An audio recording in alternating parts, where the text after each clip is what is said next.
എന്ത് കിട്ടിയാലും സന്തോഷമില്ല. ഒന്നാമത്തെ പെണ്ണ് കിട്ടിയപ്പോ തോന്നി രണ്ടാമതൊന്നും കൂടി കിട്ടിയാലോ. വീട് വെച്ചപ്പോ തോന്നി ഈ വീട് മാറ്റി ഒന്ന് പൊളിച്ച് വേറെ വീട് വെച്ചാലോ.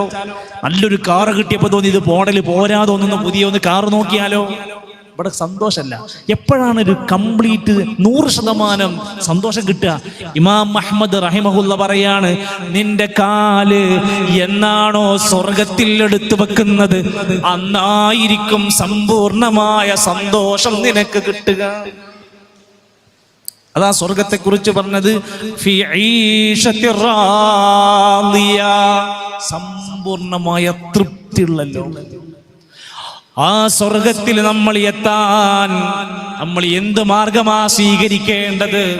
റസൂൽ കരീം സല്ലല്ലാഹു അലൈഹി വസല്ലമ തങ്ങൾ സ്വർഗത്തിലേക്ക് നമ്മൾ പോകാനുള്ള എല്ലാ നന്മകളും പഠിപ്പിച്ചു തന്നു.